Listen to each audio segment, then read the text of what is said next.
Hello, welcome back to the class again. আশা করছি সকলে ভালো আছো। আজকে আমরা প্রোনাউন্স এর পার্ট 2 সম্পর্কে জানবো। যেমনটি আমি আগের পার্ট 1 এ ডিসকাস করে দিয়েছিলাম যে প্রোনাউন সাধারণত ৮ প্রকারের হয়। ঠিক আছে? Personal pronoun, possessive pronoun, reflexive pronoun আর হচ্ছে ডেমনস্ট্রেটিভ প্রোনাউন যেটা আমি আলোচনা করেছি। আর আজকে আমরা বাকি ৪ টে প্রোনাউন সম্পর্কে এই ভিডিওতে জানবো। যে ৪ টি হচ্ছে এটা হচ্ছে পার্ট 2। আজকে কিন্তু আমরা এই ৪ টে প্রোনাউন সম্পর্কে প্রোনাউন্স ঠিক আছে? তাহলে আমরা এই ৪ টে প্রোনাউন সম্পর্কে আজকের এই ভিডিওতে আমরা জানবো। So we are going to learn about interrogative pronouns, relative pronouns, indefinite pronouns and reciprocal pronouns here in this video. Okay? And this is part 2. Let's learn about interrogative pronouns, then relative pronouns, then indefinite pronouns and then reciprocal pronouns. Okay?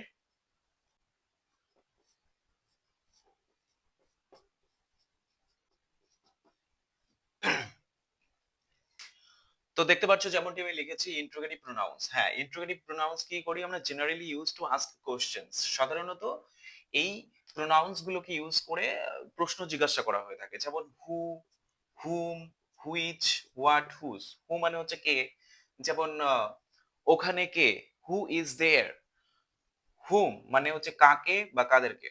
ঠিক আছে? আমি যদি বলি কাদেরকে তুমি চাও, whom do you want? বা কাকে তুমি চাও, whom do you want? তারপরে which, which দেখতে পাচ্ছি কোনটি। যেমন which pen do you want? কোন কলমটি তুমি চাও? কিংবা which book do you want? কোন বইটি তুমি চাও? ঠিক আছে? এবার আমরা দেখতে পাচ্ছি যে what, what মানে হচ্ছে কি? যেমন তুমি কি করছো? What are you doing? ঠিক আছে? কিংবা তুমি কি খাচ্ছ? What are you eating? এরকম করে কিন্তু আমরা ইউজ করতে পারবো এগুলোকে। যেমন whose, whose মানে হচ্ছে কার। ঠিক আছে? Whose bag is this? Eighty car bag? Whose pen is this? এটি কার কলম? অর্থাৎ আমরা দেখতে পাচ্ছি যে ইন্ট্রোগেটিভ প্রোনাউন সবসময়ের জন্য সেন্টেন্সের শুরুতে বসছে এবং সেন্টেন্সের শুরুতে বসে এটা কিন্তু প্রশ্নের মাধ্যমে এটা কিন্তু একটা ইন্ট্রোগেটিভ সেন্টেন্সকে গঠন করছে। তাই না? যেমন আমরা বললাম যে who is there, whom do you want, which book is this, which pen do you want, what are you doing, whose bag is this, এইভাবে কিন্তু আমরা ইন্ট্রোগেটিভ প্রোনাউন শিখতে পারবো। তো interrogative pronoun generally used to ask questions, okay, and these are the examples of interrogative pronouns. এবার আমরা দেখব যে রিলেটিভ প্রোনাউন্স কোনগুলো আছে।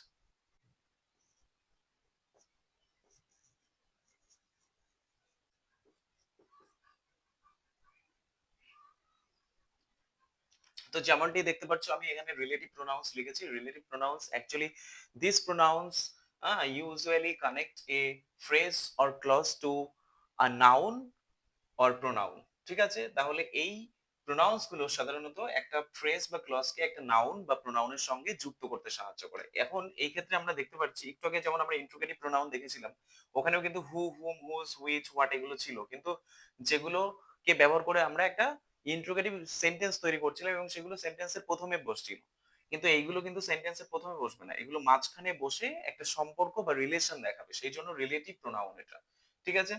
তো কি রয়েছে হু মানে হচ্ছে যে, হুম মানে হচ্ছে যাকে, হুজ মানে যার, হুইচ মানে যেটি আর দ্যাট মানে যেটা বা যেটি এরকম করে হবে। যেমন এরকম যদি বলি হু, হু মানে কি যেরকম আমরা বলতে পারি সেই লোকটি যে আ যে দাঁড়িয়ে আছে সে আমার ভাই। তাহলে the man who is standing is my brother। ঠিক আছে? এর হুম দিয়ে যদি আমি বলি হুম মানে হচ্ছে যাকে। তাহলে হুম মানে হচ্ছে যাকে। যাকে দিয়ে আমরা যেরকম বলতে পারি এটা তুমি যাকে আমি চাই। This is you whom I want। এবার আমরা দেখতে পাচ্ছি whose, whose মানে হচ্ছে যার। ঠিক আছে? This is Ram, whose handwriting is absolutely beautiful। This is Shubman Gill, whose batting style is amazing। এভাবে আমরা বলতে পারি। এবার which টা কি? which মানে হচ্ছে যেটি। ঠিক আছে? This is the book which I want। এটাই সেই বইটা যেটা আমি চাই। সরি, এটাই সেই বাড়ি যেটা আমি পছন্দ করি। This is the house that I like। এরকম বলতে পারি। that দিয়ে আমি that মানেও যেটা একই রকম which বা that একই অর্থে আমরা ব্যবহার করতে পারি। যেরকম this is the book that I want এরকম বলতে পারি। কিংবা this is the pen, this is the pen that I lost yesterday। এরকম করে কিন্তু এটাই সেই কলম যেটাকে আমি গতকাল হারিয়ে ফেলেছিলাম। এভাবে কিন্তু আমরা সেন্টেন্স বিল্ড আপ করতে পারি। অর্থাৎ আমরা দেখতে পাচ্ছি যে এগুলো সেন্টেন্সের শুরুতে না বরং মাঝখানে বসে সেন্টেন্সের কি করছে একটা ফ্রেজ বা ক্লজ এর সঙ্গে একটা নাউন বা প্রোনাউনের কি দেখাচ্ছে একটা রিলেশন দেখাচ্ছে বা সম্পর্ক দেখাচ্ছে। তাই এগুলো হচ্ছে রিলেটিভ প্রোনাউন্স।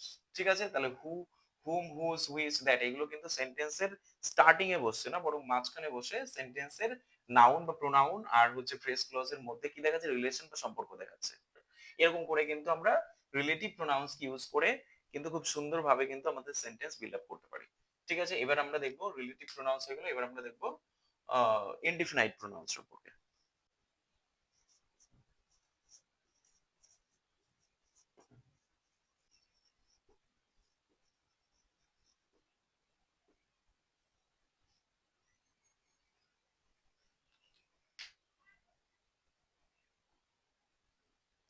তো এবার আমরা নাম্বার 3 দেখবো। নাম্বার 3 হচ্ছে ইনডিফিনাইট প্রোনাউন। হ্যাঁ, indefinite pronoun actually refer non specific things or people.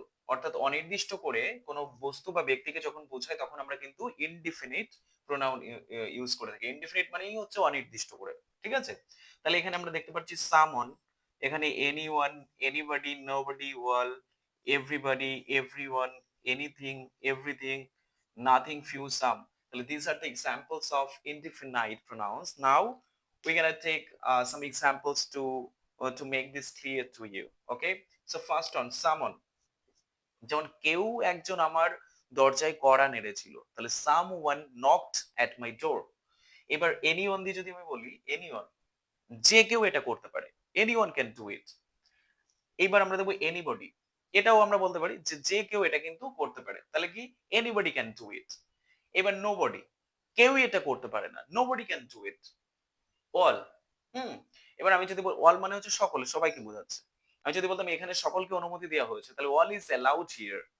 ঠিক আছে, এবার everybody, হ্যাঁ, তাহলে আমি যদি everybody দিয়ে বলি একই রকম বলতে পারবো যে আহ, যে সকলেই এটা জানে, তাহলে everybody knows it, everybody knows it মানে সকলে এটা জানে। এভরিওয়ান, এটাও বলতে পারি যে এভরিওয়ান নোজ ইট, সকলে এটা জানে, কিংবা এভরিওয়ান নোজ দ্য নিউজ, সকলেই খবরটা জানে। এনিথিং, ঠিক আছে, আমি যদি বলতাম তুমি যা কিছু করতে পারো, ইউ ক্যান ডু এনিথিং। ঠিক আছে, এভরিথিং দিয়ে কি, এভরিথিং দিয়ে কি বলবো, কিংবা সবকিছু ভালো চলছে তাহলে বলবো এভরিথিং ইজ গোয়িং গ্রেট, এরকম বলতে পারি। ঠিক আছে, এবার নাথিং, ঠিক আছে, এবার আমি যদি বলতাম কোনো কিছুই ঠিকঠাক চলছে না, তাহলে নাথিং ইজ গোয়িং ওয়েল বলতে পারি। ঠিক আছে, নাথিং ইজ গোয়িং ওয়েল। কিংবা আমি কিছুই জানি না, তাহলে আই নো নাথিং, আমি কিছুই জানি না। ফিউ দিয়ে যদি বলি তাহলে কি, কিছু ছেলে মাঠে খেলা করছিল, a few boys were playing in the field.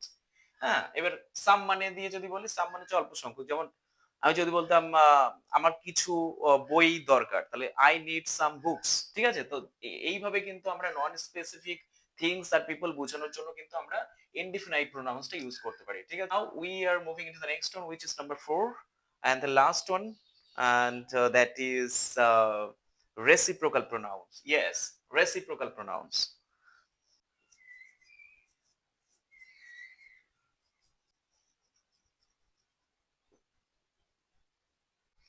যেমন এখানে আমরা দেখতে পাচ্ছি নাম্বার 4 রেসিপ্রোকাল প্রোনাউন্স। হ্যাঁ, generally use to show mutual relationship.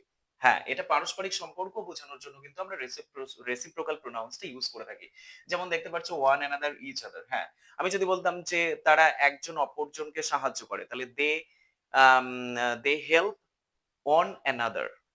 এবার আমরা ইচ আদার কখন ইউজ করব, যে আমি যদি বলতাম তারা একজন অপরজনকে ভালোবাসে, দে লাভ ইচ আদার, দে লাভ ইচ আদার। অথবা তারা একজন আরেকজনের জন্য তৈরি হয়েছে, দে are made for each other. ঠিক আছে, এইভাবে কিন্তু আমরা রেসিপ্রোকাল প্রোনাউন্স কে আমরা আমাদের সেন্টেন্সে ইউজ করতে পারি easily. Hope the conception of reciprocal pronouns are absolutely clear to you, and that's it for today, and have a great day. Thank you.